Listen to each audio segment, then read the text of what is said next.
दर्शकों, आज फिर एक नई कहानी, एक नया वीडियो लेकर के हम हाजिर हुए हैं।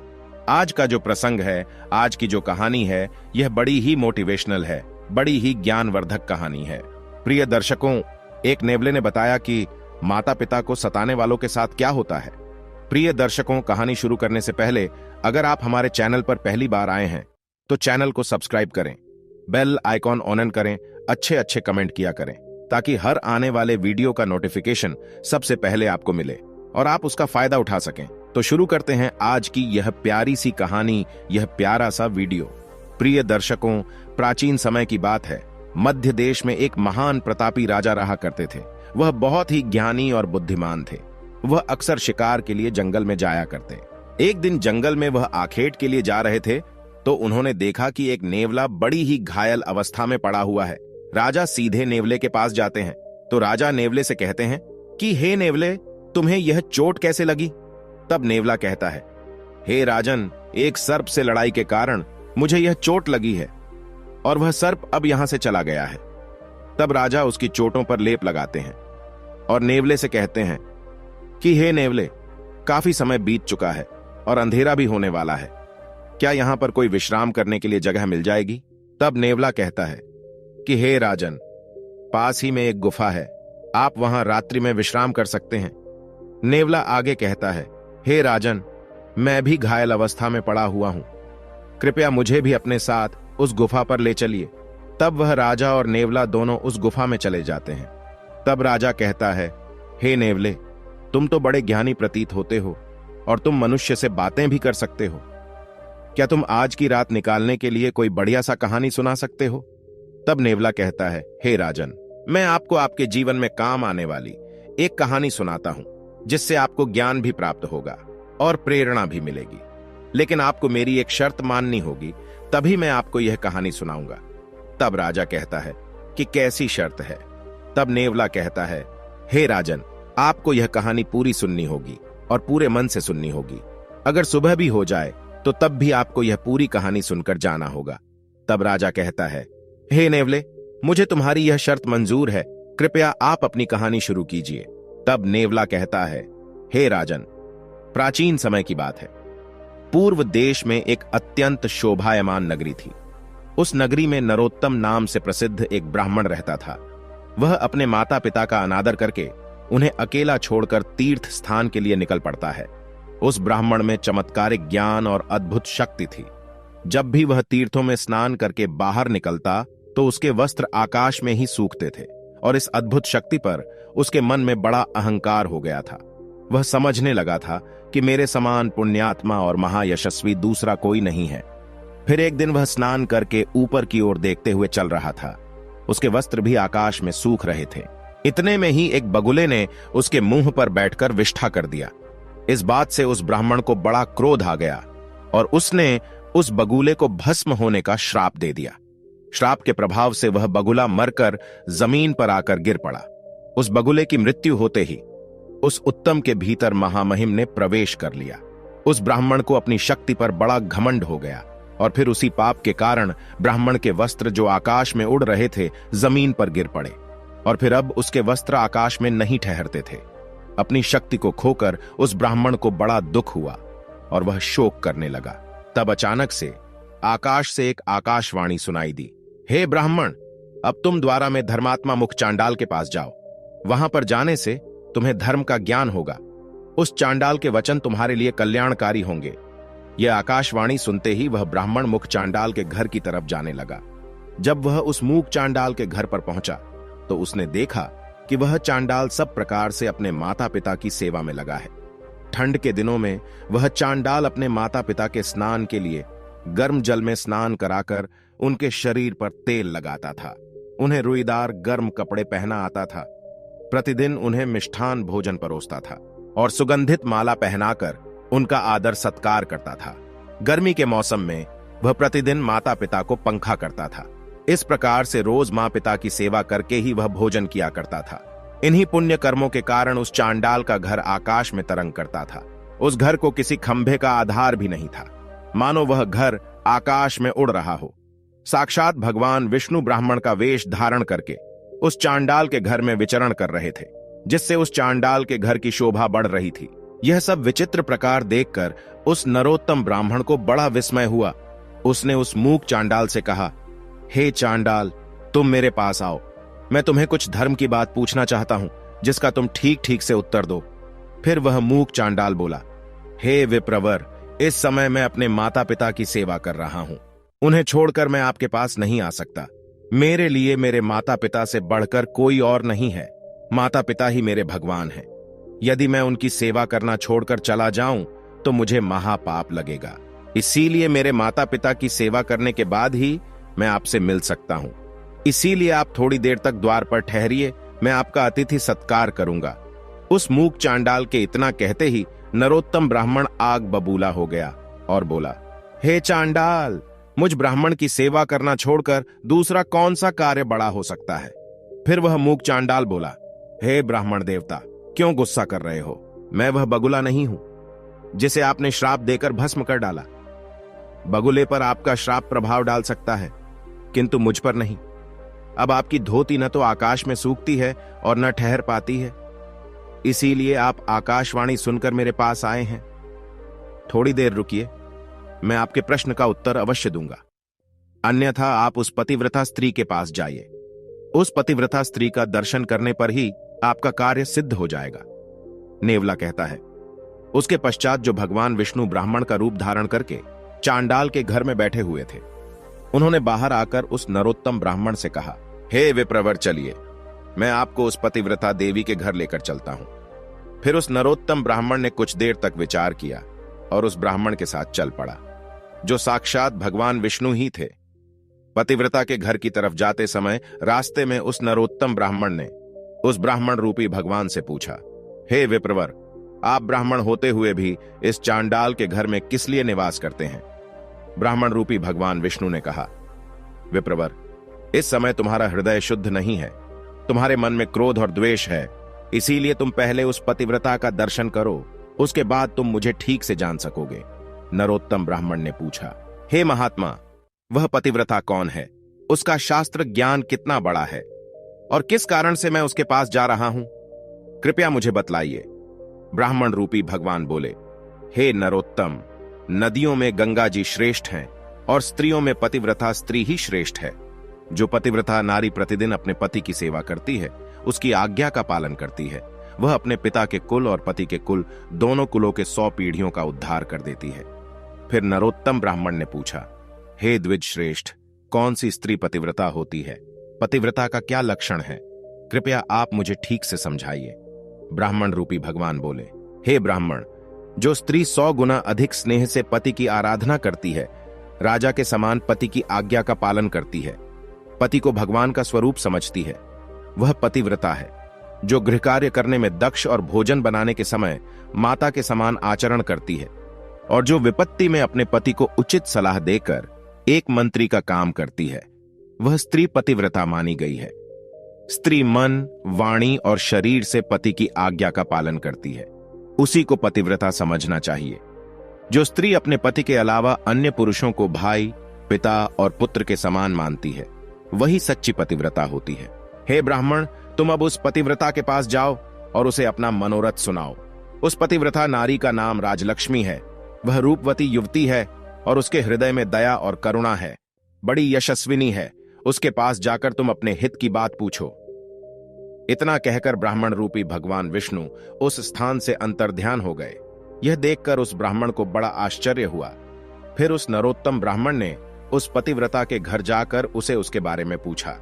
द्वार पर आए उस ब्राह्मण अतिथि को देखकर वह पतिव्रता तुरंत ही घर से निकली और द्वार पर खड़े उस ब्राह्मण के सामने आकर खड़ी हो गई। जब नरोत्तम ब्राह्मण ने उस पतिव्रता को देखा तो उसने प्रसन्नता पूर्वक कहा, हे देवी, तुमने जिस प्रकार से जीवन में अनुभव लिया और सीखा है, उसी के अनुसार सोचकर मुझे कोई धर्म की बात बताओ। फिर वह पतिव्रता बोली, हे ब्राह्मण देवता, इस समय पर मुझे मेरे पतिदेव की पूजा करनी है। अभी मेरे पास समय नहीं है, इसीलिए आपका कार्य मैं बाद में करूंगी। इस समय आप मेरा आतिथ्य स्वीकार कीजिए। इस पर वह नरोत्तम ब्राह्मण बहुत क्रोधित हो उठा और बोला, हे कल्याणी, इस समय मैं भूख और प्यास से तड़प रहा हूं और मैं बहुत थका हुआ हूं। इसीलिए तुम अभी मेरा कार्य करो, अन्यथा मैं तुम्हें श्राप दे दूंगा। तब उस पतिव्रता राजलक्ष्मी ने कहा, हे ब्राह्मण, मैं वह बगुला नहीं हूं जिसे श्राप देकर आप यों ही मुझे भस्म कर डालेंगे। अभी मेरे पास समय नहीं है, इसीलिए आप वीर तुलाधार के पास जाइए और उन्हीं से अपने हित और धर्म की बात पूछिए। अभी मैं अपने पति को छोड़कर नहीं आ सकती। इतना कहकर वह घर के भीतर चली गई। तभी अचानक उस स्थान पर भगवान विष्णु ब्राह्मण का रूप धारण करके फिर प्रकट होते हैं। उन्हें देखकर वह नरोत्तम ब्राह्मण आश्चर्यचकित हुआ और उनके पास चला गया और कहने लगा, हे विप्रवर, आप अचानक से कहां अदृश्य हो गए थे? मुझे आपसे एक बात पूछनी है, कृपया ठीक ठीक इसका जवाब दे। पहले मैं उस मूक चांडाल के पास गया, उसे भी मेरी बगुले को श्राप देने वाली बात पता थी, और अब इस पतिव्रता नारी को मेरे द्वारा उस बगुले को दिए गए श्राप के बारे में पता था। यह दोनों ही उस घटना के बारे में कैसे जानते हैं? इन्हें किसने और कब बताया कि मैंने बगुले को श्राप दिया है? इस बात को सोचकर मुझे बड़ा विस्मय हो रहा है। ब्राह्मण रूपी भगवान बोलने लगे, हे विप्रवर महात्मा, लोग अत्यंत पुण्य और सदाचार के बल के कारण सब कुछ जान लेते हैं। हे ब्राह्मण, अब तुम मुझे बताओ, उस पतिव्रता ने तुमसे क्या कहा? ब्राह्मण ने कहा, हे विप्रवर, उस पतिव्रता ने मुझे वीर तुलाधार के पास जाने का उपदेश दिया है। अब यह वीर तुलाधार कहां पर रहता है? फिर ब्राह्मण रूपी भगवान विष्णु बोलने लगे, हे ब्राह्मण, चलो मैं तुम्हें वीर तुलाधार के पास लेकर चलता हूं। इतना कहकर वे दोनों ही चलने लगे। उस नरोत्तम ब्राह्मण ने पूछा, हे विप्रवर, यह तुलाधार कहां रहता है? श्री भगवान ने कहा, जहां मनुष्यों की भीड़ एकत्रित होती है और नाना प्रकार के द्रव्यों की बिक्री होती है, उस बाजार में तुलाधार नाम का वैश्य द्रव्यों को बेचता है। उसने कभी मन, वाणी और अपने कर्मों द्वारा किसी का कभी बुरा नहीं किया है। वह जीवन में कभी असत्य नहीं बोला और न ही कभी दुष्टता की है। वह सदैव ही दूसरे लोगों के अच्छे के लिए काम करता है। वह सभी प्राणियों में समान भाव रखता है। वह प्राण भी दांव पर लग जाए तो भी कभी झूठ नहीं बोलता है। इसीलिए उसे वीर तुलाधार कहा जाता है। फिर वे दोनों ही उस वीर तुलाधार के यहां पहुंच जाते हैं। नरोत्तम ब्राह्मण ने उस तुलाधार को देखा जो नाना प्रकार की वस्तुओं को बेच रहा था। वह अन्य लोगों से बिक्री की वस्तुओं के संबंध में बातें कर रहा था। बहुत से स्त्री और पुरुष चारों ओर से उसे घेर कर खड़े थे। उस नरोत्तम ब्राह्मण को वहां पर खड़ा हुआ देखकर उस तुलाधार ने मधुर वाणी में पूछा, हे ब्राह्मण, आज यहां पर आपका कैसे आगमन हुआ है? नरोत्तम ब्राह्मण ने कहा, हे तुलाधार, मुझे तुमसे धर्म का उपदेश सुनना है, इसीलिए धर्म का उपदेश सुनने के लिए मैं तुम्हारे पास आया हूं। तुलाधार बोला, हे विप्रवर, जब तक मेरे पास यह लोग रहेंगे तब तक मैं निश्चिंत नहीं हो सकूंगा। इसीलिए अब आपसे बात करने के लिए मेरे पास समय नहीं है। आपसे मेरा यही अनुरोध है कि आप अब धर्माकर के पास जाइए। वहीं आपको समझाएगा कि आपके द्वारा उस बगुले को शाप देने से आपको कौन सा दोष लगा और किस कारण से आपकी धोती अब आकाश में नहीं सूखती है। इन सभी प्रश्नों का उत्तर आपको वही धर्मकार ही दे सकता है। उस धर्मकार का नाम शिल्पाण है। वे बड़े सज्जन हैं। आप उन्हीं के पास जाइए। उन्हीं के उपदेश से आपकी कामना सफल हो जाएगी। इतना कहकर वह तुलाधार खरीदी बिक्री में लग गया। फिर उस नरोत्तम ब्राह्मण ने ब्राह्मण रूपधारी भगवान विष्णु से पूछा, हे विप्रवर, इस तुलाधार को भी मेरे बारे में पता है और अब उसने मुझे शिल्पाण के पास जाने का उपदेश दिया है। इसीलिए अब मैं उस शिल्पाण के पास जाऊंगा, लेकिन मुझे उस शिल्पाण का घर पता नहीं है। ब्राह्मण रूपधारी भगवान विष्णु ने कहा कि ब्राह्मण, चलो मैं तुम्हें उस शिल्पाण के घर की तरफ लेकर चलता हूं। फिर वे दोनों ही मार्ग पर चलने लगे। तब उस नरोत्तम ब्राह्मण ने भगवान विष्णु से पूछा, हे विप्रवर, यह तुलाधार न तो देवताओं की पूजा करता है, न ही ऋषियों की पूजा करता है और न अपने पितरों का तर्पण करता है। फिर भी इसे मेरे बारे में कैसे पता है? मैंने उस बगुले को शाप दिया। वह बात यह तुलाधार कैसे जानता है? मुझे बड़ा आश्चर्य हो रहा है। कृपया आप इन सब का कारण बताइए। ब्राह्मण रूपधारी भगवान विष्णु बोले, हे ब्राह्मण, उस तुलाधार ने सत्य और समता से तीनों लोगों को जीत लिया है। वह सदैव सत्य के साथ खड़ा रहता है, कभी दूसरों के साथ विश्वासघात नहीं करता है और इसी सत्य के कारण समस्त देवता, पितर और ऋषिगण उससे संतुष्ट रहते हैं। वह तुलाधार इन्हीं गुणों के कारण भूत और भविष्य की बात जानता है। सत्य से बढ़कर कोई धर्म नहीं है और झूठ से बढ़कर दूसरा कोई पाप नहीं है। जो पुरुष पाप से रहित है और जिसका चित्त अपने पराये, मित्र, शत्रु सभी के लिए समान है, वह किसी के साथ भेदभाव नहीं करता है। उसके सब पापों का नाश होता है। जो सभी के साथ समान व्यवहार करता है, उसके अंदर भगवान का वास होता है। जो इस प्रकार से सत्य के मार्ग पर चलकर सभी के साथ समान व्यवहार करता है, अपना पराया नहीं करता है, वह अपनी अनेकों पीढ़ियों का उद्धार कर देता है। जिसके अंदर सत्य होता है और जिसका स्वभाव सरल होता है, जो कभी भेदभाव नहीं करता है, वह साक्षात धर्म का ही स्वरूप होता है। इसी कारण से वह तुलाधार तुम्हारे बारे में जानता है। फिर उस नरोत्तम ब्राह्मण ने कहा कि विप्रवर, आपकी कृपा से मुझे तुलाधार के सर्वज्ञ होने का कारण पता चल गया है। अब आप मुझे उस शिल्पाण के बारे में बताइए। वह कौन है और किस कारण से वह प्रसिद्ध है? ब्राह्मण रूपी भगवान विष्णु बोलने लगे, हे ब्राह्मण, अब मैं तुम्हें शिल्पाण का इतिहास सुनाता हूं। इसे ध्यान से सुनो। पूर्व काल की बात है। एक राजा की पुत्री थी जो बड़ी ही सुंदर और जवान थी। वह कामदेव की पत्नी रथी और इंद्र की पत्नी शची के समान अत्यंत मनमोहक रूप वाली सुंदर थी। एक राजकुमार उस स्त्री से अपने प्राणों से भी अधिक प्रेम करते थे। राजकुमार ने उस राजा की पुत्री के साथ विवाह किया। उस स्त्री का नाम भी सुंदरी ही था। एक दिन राजकुमार को किसी महत्वपूर्ण कार्य के लिए अचानक ही बाहर देश जाना पड़ गया। उस राजकुमार ने मन ही मन सोचा, मैं अपने प्राणों से बढ़कर मेरी प्यारी पत्नी को किस स्थान पर रखें जिससे कोई इसका अपहरण न कर सके, जिससे इसके सतीत्व की रक्षा हो सके। इस विषय में उस राजकुमार ने बहुत देर तक विचार किया और उसने सोचा कि केवल धर्मात्मा शिल्पाण ही मेरी पत्नी के सतीत्व की रक्षा कर सकते हैं। इसीलिए वह राजकुमार अपनी रूपवान पत्नी को लेकर उस शिल्पाण के घर पर गए और उन्होंने शिल्पाण के सामने उसकी पत्नी की रक्षा करने का प्रस्ताव रखा। राजकुमार की बात सुनकर शिल्पाण को बड़ा आश्चर्य हुआ। वह बोलने लगा, हे राजकुमार, न तो मैं आपका पिता हूं, न भाई हूं, न बांधव हूं और न आपकी पत्नी के माता पिता के कुल का हूं। फिर आप अपनी पत्नी को मेरे घर पर क्यों रखना चाहते हैं? अपनी पत्नी को मेरे घर पर रखकर आप किस प्रकार से निश्चिंत हो सकेंगे? फिर राजकुमार बोलने लगा, हे महात्मन, मैं जानता हूं कि आपके समान धर्मात्मा और जितेंद्रिय पुरुष इस संसार में दूसरा कोई नहीं है। यह सुनकर शिल्पाण ने उस राजकुमार से कहा, हे राजकुमार, कृपया मुझे दोष मत देना। इस पृथ्वी लोक पर इस अप्सरा के समान आपकी पत्नी की रक्षा करने में कोई भी पुरुष कैसे समर्थ हो सकता है? हर कोई इसका उपभोग करना चाहेगा। फिर राजकुमार ने कहा, हे महात्मा, मैं बहुत सोच विचार करके ही आपके पास आया हूं। यह आपके घर में ही सुरक्षित रहेगी और यह बात मैं भली भांति जानता हूं। आपके घर में रहने पर ही इसके सतीत्व की रक्षा होगी। राजकुमार की बात सुनकर शिल्पाण कहने लगा, हे राजकुमार, इस नगर में बहुत से कामी पुरुष भरे पड़े हैं। यहां पर किसी सुंदर स्त्री के सतीत्व की रक्षा कैसे हो सकती है? वह राजकुमार पुनः बोला, हे महात्मा, जैसे भी हो, मेरी पत्नी आपके ही पास सुरक्षित रहेगी। आप इसकी रक्षा कीजिए। अब मैं जाता हूं। मुझे आप पर पूर्ण विश्वास है। फिर शिल्पाण कहने लगा, हे राजकुमार, मैं आपकी पत्नी के साथ सदा ही अनुचित बर्ताव करूंगा और उसी अवस्था में आपकी यह प्रिय पत्नी मेरे घर में सुरक्षित रहेगी। यदि मैं इसके साथ अच्छा बर्ताव करूंगा तो इस स्त्री के मन में मेरे प्रति काम भाव जागृत हो सकता है। इसीलिए मैं इसके साथ बुरा व्यवहार ही करूंगा। अन्यथा इस स्त्री की रक्षा के लिए आप ही कोई अनुकूल उपाय बताइए। मेरे घर में केवल एक ही शैया है और इसे मेरे और मेरी पत्नी के साथ उसी बिस्तर पर शयन करना होगा।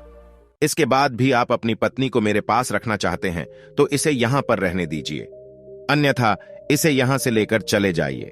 यह सुनकर उस राजकुमार ने कुछ क्षणों तक विचार किया और कहा कि महात्मा, मुझे आपकी बात स्वीकार है। आप मेरी पत्नी को लेकर एक ही बिस्तर पर सो सकते हैं। आपको जो उचित लगे वह कीजिए। फिर राजकुमार ने अपनी सुंदर पत्नी से कहा, हे प्रिय, मैं जब तक लौटकर नहीं आता तुम इन महात्मा के घर में ही निवास करो। तुम उनके कहे अनुसार कार्य करना, तुम पर कोई दोष नहीं आएगा। यही मेरी आज्ञा है। इतना कहकर वह राजकुमार अपने कार्य के लिए निकल गए। राजकुमार के जाने के बाद उसकी सुंदर पत्नी शिल्पाण और उसकी पत्नी के साथ उनके घर में निवास करने लगी। शिल्पाण ने राजकुमार से जैसा कहा था वह वैसा ही व्यवहार राजकुमार की पत्नी के साथ करने लगा। वह शिल्पाण रोज अपनी पत्नी और राजकुमार की पत्नी, इन दोनों स्त्रियों के बीच में सोने लगा।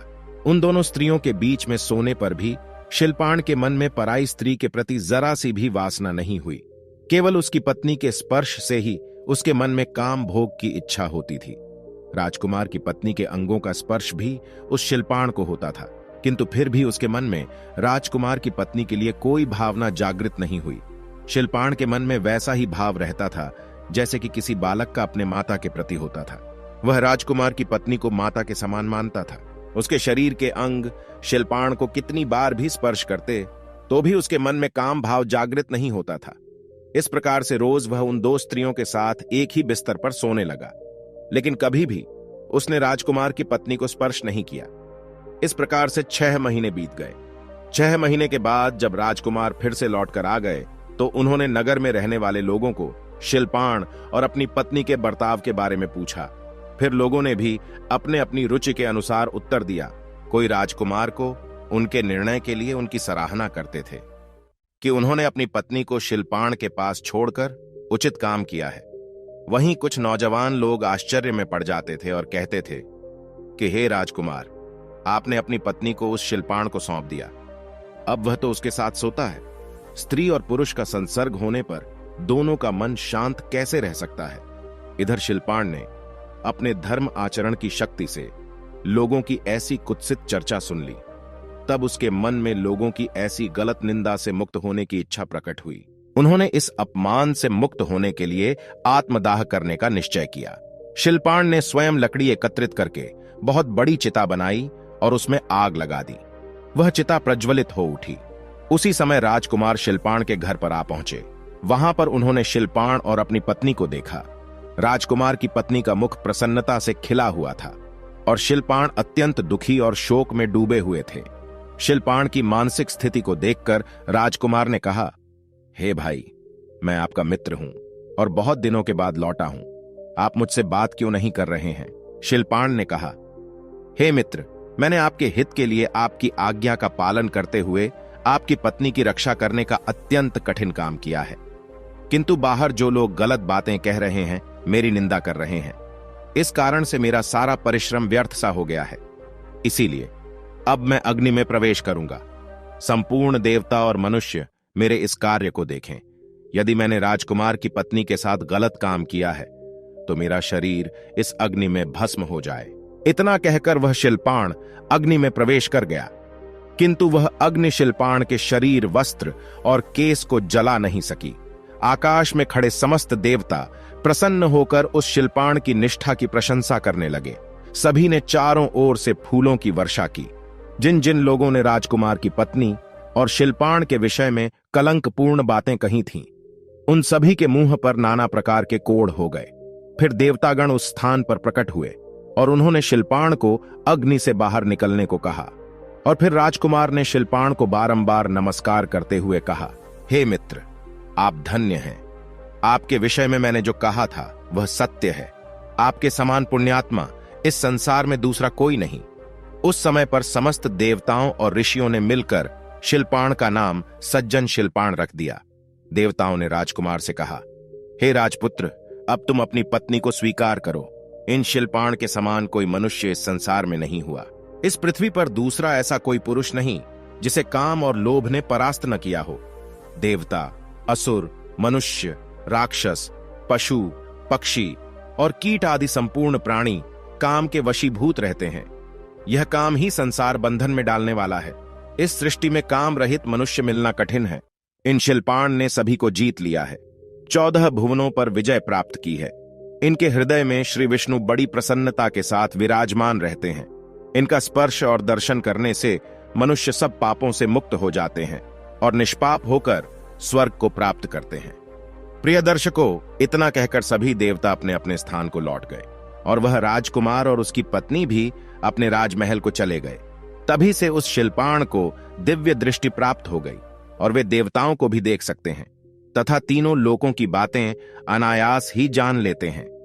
इतना कहकर ब्राह्मण रूपी भगवान विष्णु उस नरोत्तम ब्राह्मण को लेकर शिल्पाण के घर के पास लेकर गए। उस नरोत्तम ने शिल्पाण के दर्शन किए और उन्हें प्रणाम करके उनसे कहा, हे महात्मा, मैं बड़ी दूर से आपके दर्शन करने के लिए आया हूं। कृपा करके आप मुझे धर्म का उपदेश दीजिए। फिर शिल्पाण ने उस नरोत्तम ब्राह्मण को धर्म का उपदेश दिया और कहा, हे ब्राह्मण, अब आप पुरुषों में श्रेष्ठ सिद्धिवर्धक के पास जाइए। उनके दर्शन करने मात्र से ही आपका मनोरथ सफल हो जाएगा। आपके श्राप के द्वारा बगुले की मृत्यु तथा आपके वस्त्र अब आकाश में नहीं सूखते हैं। इन दोनों का कारण आपको पता चल जाएगा। इनके अलावा आपके मन में जो कामनाएं हैं वह भी पूर्ण हो जाएंगी।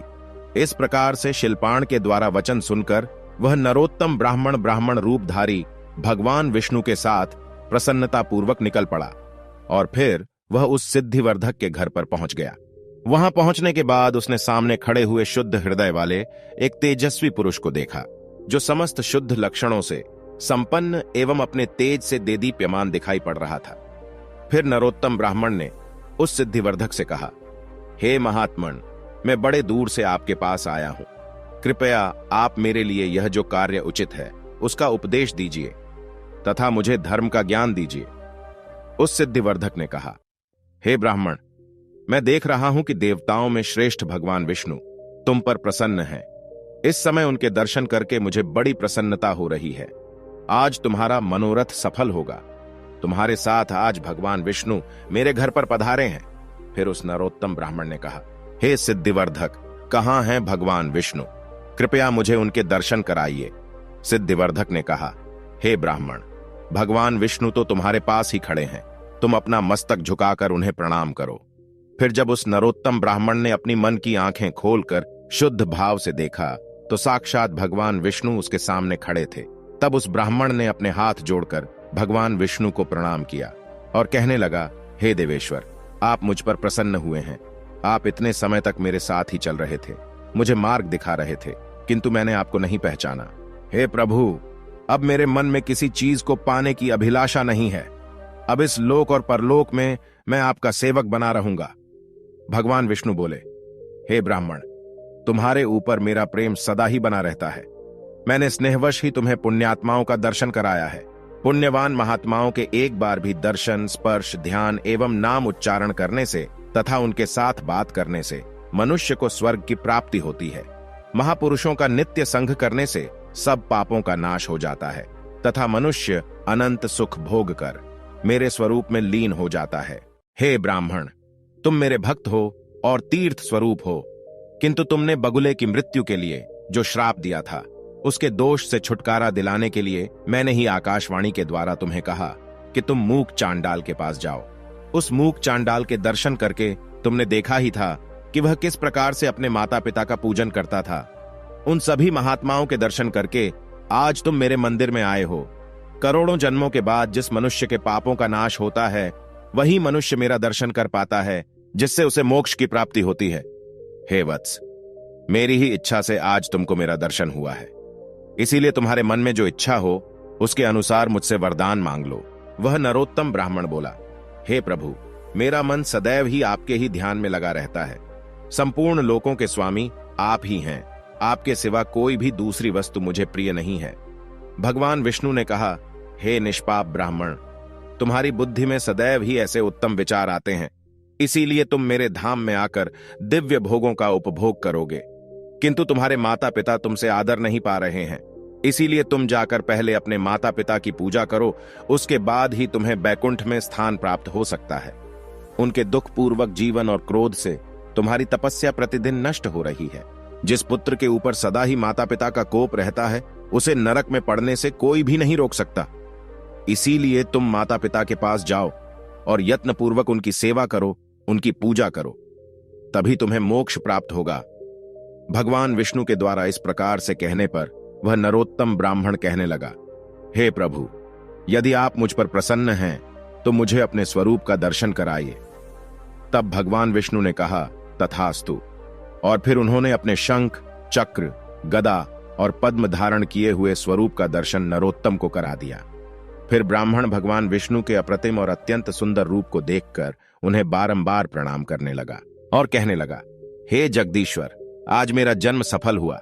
आज मेरे नेत्र कल्याणमय हो गए। आज मैं धन्य हो गया। इस समय मेरे सभी मनोरथ सफल हुए। किंतु हे प्रभु, मेरे मन में केवल एक शंका है, कृपया आप उसका समाधान कीजिए। हे प्रभु, उस मूर चांडाल पतिव्रता स्त्री शिल्पाण आदि के विषय में सोचकर मुझे बड़ा विस्मय हो रहा है। भला वे लोग दूर रहकर भी मेरे बारे में कैसे जानते थे? उन्हें कैसे पता चला कि मैंने उस बगुले को श्राप दिया है? तथा मेरे वस्त्र अब आकाश में नहीं सूखते हैं। इन सब बातों का यथार्थ क्या है? कृपया मुझ पर अनुग्रह करके बताइए। तब भगवान विष्णु ने कहा, हे वत्स, वह मुक चांडाल सदा अपने माता पिता में भक्ति रखता था। वह राजलक्ष्मी पतिव्रता नारी थी। वह तुलाधार सत्यवादी था और सभी लोगों के प्रति सम्मान भाव रखता था। शिल्पाण में लोभ और काम पर विजय पाई है और यह सिद्धिवर्धक मेरा अनन्य भक्त है। इन्हीं सद्गुणों के कारण मैं प्रसन्न होकर इन सभी के घर में निवास करता हूं। मेरे साथ सरस्वती और लक्ष्मी भी इनके यहां मौजूद रहती है। वह मूक चांडाल सभी का कल्याण करने वाला है, इसीलिए देवता उसे ब्राह्मण मानते हैं। पुण्य कर्म द्वारा मुक चांडाल की समानता करने वाला संसार में दूसरा कोई नहीं है। वह सदा माता पिता की भक्ति में संलग्न रहता है। उसने अपने माता पिता की भक्ति करके तीनों लोकों को जीत लिया है। उसकी माता पिता के प्रति भक्ति देखकर मैं बहुत संतुष्ट रहता हूं। इसीलिए उसके घर के भीतर मैं ब्राह्मण का रूप धारण करके निवास करता हूं। इसी प्रकार से मैं उस पतिव्रता के, तुलाधार के, शिल्पाण के और इस सिद्धिवर्धक के घर में सदा निवास करता हूं। एक क्षण के लिए भी मैं इनका घर नहीं छोड़ता। जो पुण्यात्मा है वे ही मेरा प्रतिदिन दर्शन पाते हैं। पापी लोग मेरा दर्शन नहीं पा सकते। तुमने अपने पुण्य के प्रभाव से मेरा दर्शन किया है। अब मैं तुम्हें उन महात्माओं के सदाचार का वर्णन करूंगा। इसे ध्यान से सुनो। इस वर्णन को सुनकर मनुष्य जन्म और मृत्यु के बंधन से सर्वथा मुक्त हो जाता है। वत्स, देवताओं में भी पिता और माता से बढ़कर तीर्थ नहीं है। जिसने माता और पिता की आराधना की है, महापुरुषों में श्रेष्ठ है। वह मेरे हृदय में रहता है और मैं उसके हृदय में। हम दोनों में कोई अंतर नहीं रह जाता। इस लोक में और परलोक में वह मेरे समान ही पूज्य है। वह ने समस्त बंधु बांधवों के साथ मेरे रमणीय बैकुंठ धाम में पहुंचकर मुझ में ही लीन हो जाता है। माता पिता की आराधना के बल से ही वह मुक चांडाल तीनों लोकों की बातें जानता है। इस प्रकार से भगवान के वचन सुनकर वह मूक चांडाल बोला, हे जगदीश्वर, मोह और अज्ञानवश यदि किसी ने माता और पिता की आराधना नहीं की हो और फिर यदि उसे भले बुरे का ज्ञान हो जाए पर वह माता पिता की सेवा करना चाहे तो उसके लिए क्या कर्तव्य है? तब भगवान बोले, हे वत्स, 1 वर्ष, 1 मास, 1 पक्ष, 1 सप्ताह अथवा 1 दिन भी जिसने माता पिता की भक्ति की है वह मेरे धाम को प्राप्त होता है। तथा जो अपने माता पिता के मन को कष्ट पहुंचाता है, उनका अपमान करता है, वह अवश्य ही नरक में पड़ता है। जो बुद्धिमान पुत्र अपना सर्वस्व लगाकर माता पिता का श्राद्ध करता है, वह पूर्व जन्म की बातों का स्मरण करने वाला बन जाता है। उसे पितृभक्ति का पूरा फल मिलता है। श्राद्ध से बढ़कर महान यज्ञ तीनों लोकों में दूसरा कोई नहीं है। इसमें जो कुछ भी दान दिया जाता है वह सब अक्षय होता है। दूसरों को जो दान दिया जाता है उसका फल 10,000 गुना होता है। फिर वह नरोत्तम ब्राह्मण कहने लगा, हे प्रभु, आपने पिता के लिए किए जाने वाले श्राद्ध के बारे में बताया। कृपया आप मुझे बताइए कि पुत्र को पिता के जीते जी क्या करना चाहिए? कौन सा काम करके बुद्धिमान पुत्र को परम कल्याण की प्राप्ति हो सकती है? भगवान विष्णु बोले, हे वत्स, पिता को देवता के समान समझकर उनकी पूजा करनी चाहिए और पुत्र की भांति उन पर स्नेह रखना चाहिए। कभी मन से भी उनकी आज्ञा का उल्लंघन नहीं करना चाहिए। जो पुत्र रोगी पिता की सेवा करता है उसे अक्षय स्वर्ग की प्राप्ति होती है। पिता जब मरणासन्न होकर मृत्यु के लक्षण देख रहे हों, उस समय भी उनका पूजन करके पुत्र देवताओं के समान हो जाता है। पिता की सद्गति के लिए विधिपूर्वक उपवास करने से जो भी लाभ होता है वह 1000 अश्वमेध और 100 राजसूय यज्ञ करने के बराबर होता है। प्रिय दर्शकों, नेवला राजा से कहता है, हे राजन, अब मैंने आपको माता पिता की सेवा के विषय में संपूर्ण ज्ञान दिया है। तब राजा कहता है, हे ज्ञानी नेवले, आज आपने मुझे माता पिता के संबंध में उत्तम ज्ञान दिया है। इसके लिए मैं आपका आभारी हूं। अब मैं इस ज्ञान का प्रचार संपूर्ण राज्य में करूंगा। प्रिय दर्शकों, हमारी आज की कहानी यहां समाप्त होती है। हम उम्मीद करते हैं कि आपको हमारी आज की यह कहानी, आज का यह वीडियो पसंद आया होगा और आप इससे ढेर सारी प्रेरणा लेंगे। मिलते हैं अगली ज्ञान चर्चा के साथ अगले वीडियो में। तब तक के लिए नमस्कार, धन्यवाद।